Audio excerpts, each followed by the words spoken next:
Hey folks, it's Bobby here. Today is Tuesday, July the 24th. It's evening time, about 6 o'clock, so got the sunlight and the shadows behind me. Just want to give you a quick update, and today's really going to be quick. This is the Texas Star Hibiscus. If you notice, about 9 or 10 feet up in the air, I've got a bloom up there. It's doing good. The reason today's going to be a quick update is because I'm going to cut the garden down. I've already cut a lot of it. This is the mulberry tree. It's doing really well. It's very happy where I put it, and I am glad about that. I do want to show you this. This is the toothache plant that I was telling you about. And what I'm going to do is, if several of you comment that you want me to, I'm going to eat it this weekend, and I'll video that, and we'll see if my mouth really goes numb. I might drool, but leave it in the comments if you want me to do that. The Olympian fig is doing well, and then of course our watermelon, sugar baby bush. I know I've got to cut grass. I am sorry guys, but it's doing well, and I'm keeping an eye on the stem here. It's still green, so I know when they get dried out is when it's time to pick them. And look, we've got a little baby brother or sister. So anyways, oops, sorry about that. Dropped the phone. Let's see. Okay, we got the cantaloupe and the white scallop squash. They are both doing tremendously. And I put up this 12-foot section of cattle panel that I had so that the cantaloupe can trellis up it, and it is taking off beautifully. I've even got a baby cantaloupe. So that's cool. I'm really happy about that. Let's see what else. The blackberry is doing what the blackberry does. Look at this lantana, guys. Whew, that thing is massive.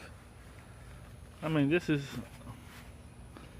about 4.5 feet tall, and maybe 6 feet wide, 6-8 feet. And let's take a look here at the jasmine, the Confederate jasmine. If I can focus my camera. There we go. It's doing pretty good. It's growing. Got some new growth on it. Here's some ladies. Hi. That's Gertie and Queenie. And Bertha's up in the roost. And then we're going to do a quick follow-up on the nitrogen. I'm about to insert a couple of videos that I did showing you what I did to kill some of these weeds. Alright folks, so what I've done is I got a big bag of this urea nitrogen, which is 3300, the NPK scale, and it cost me about $12 at my local seed and feed store.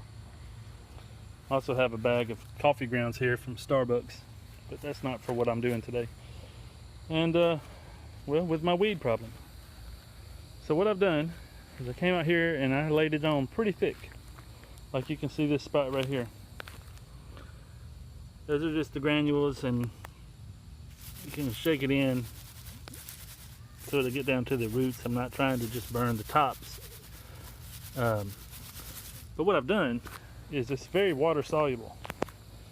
So this half over here in front of the chicken pen and around here is I put it on just as thick as you just saw there, and then I took the water hose and I sprayed it in.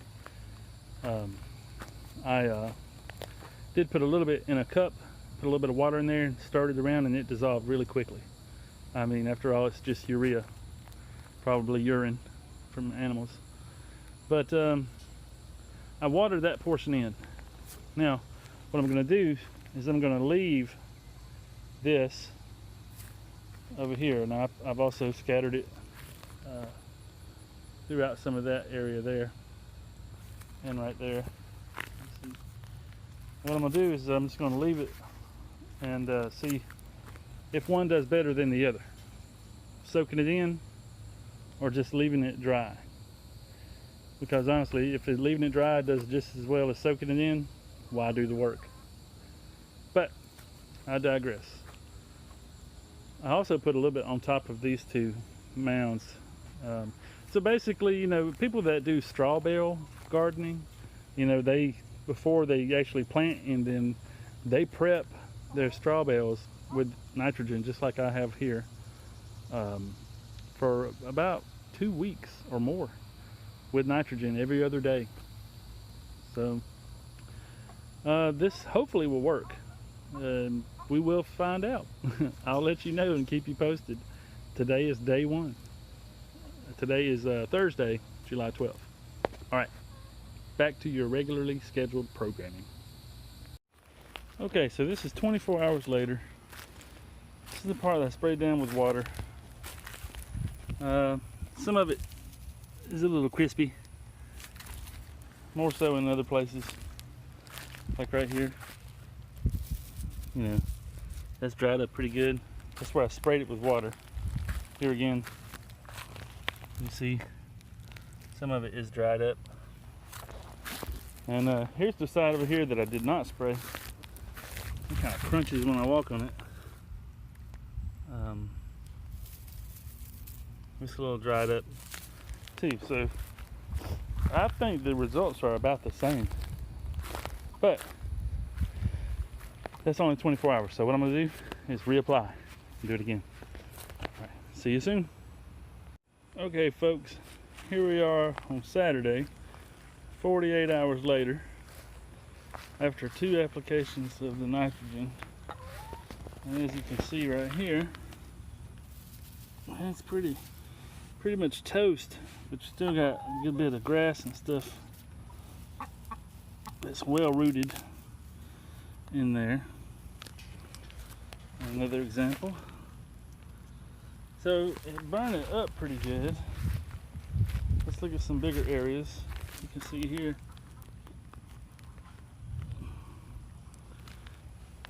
this is burnt pretty good. This area,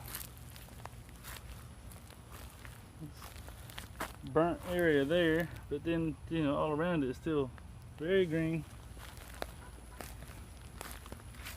Sorry about the shadows. Here, it's another area, still a lot of green around it. This burnt pretty good over here. See this spot? Still green there. Let's see. It's kind of tedious, kind of labor intensive for not having killed everything. Not sure how I feel about it. This is burned up pretty good. I don't know. We'll do either another application, or I'll just get out here and do it the old-fashioned way, dig them up by hand. Anyways, that's the update for 48 hours with high nitrogen. Now, I could do this every day for a little while, and I'm sure it would be effective. I'm curious to know if it's helping the wood chips break down as well. We'll see. All right, guys. Okay, so after about a week and a half, you can see where the weeds were. It's dried out. And I don't know, under here it's just moist and still, you know, wood chips. So they're breaking down some, but not as much as you'd like to see. Now these roots still stuck in the ground, but they seem to be dead. So I got a couple places with grass that's still growing, and there's a place over here. This was a large area of weeds that is no longer with us, but there's still some weeds. I don't recall if I hit these places or not, but I almost made a big mistake. Look at what I did to my muscadines. See the brown on the leaves? These roots must run really long, because I believe that they got some of that nitrogen, and I might could have very well hurt my muscadines. I think we got out just in time, just enough to to not be deadly, but I sure could have messed that one up big time. Also, want to point out my new bucket. Actually, it's not new, it was in the garage, but I'm going to insert a couple of pictures right here.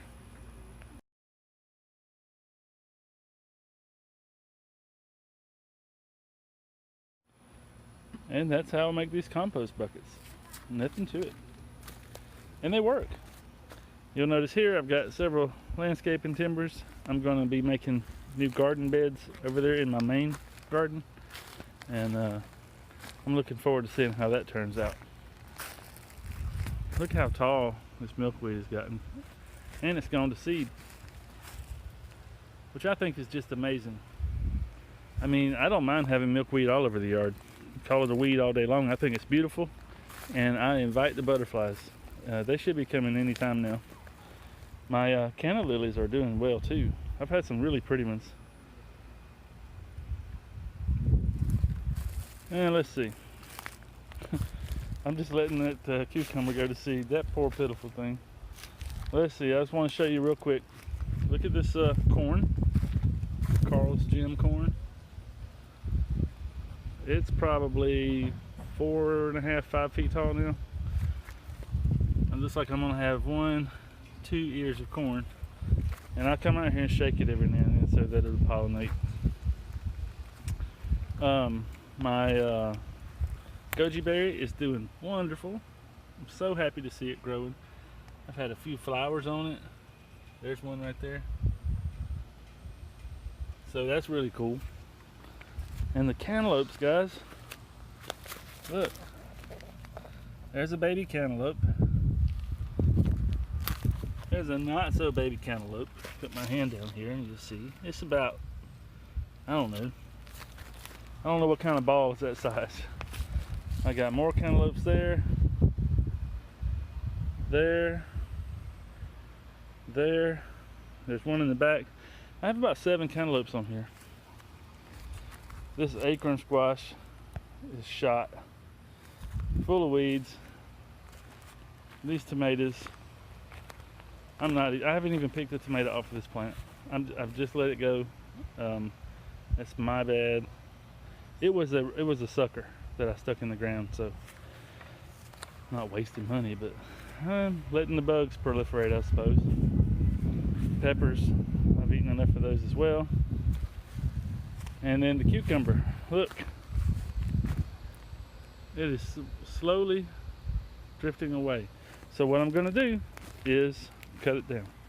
I'm going to cut this garden out. This cucumber, these tomatoes, peppers, acorn squash, I'm going to cut all that away. And just like over there, I'm going to clean it up and then I'm going to lay a tarp over it. Why am I going to lay a tarp over it?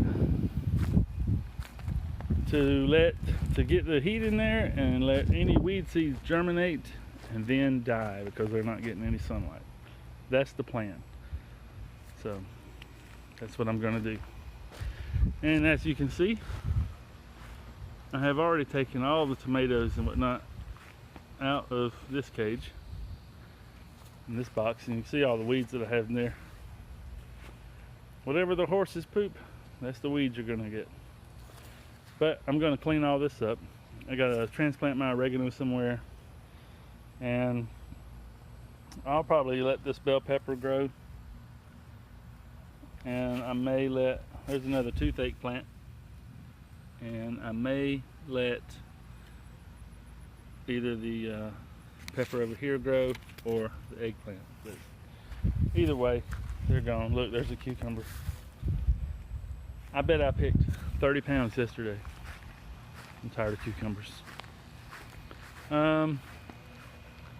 Peach tree doing well. Comfrey is doing well. Everything else is doing well. Of course, you know, I used some of my horse manure in my compost. Oh, and these raspberries are doing pretty good. They look like snot. I've never grown raspberries, so you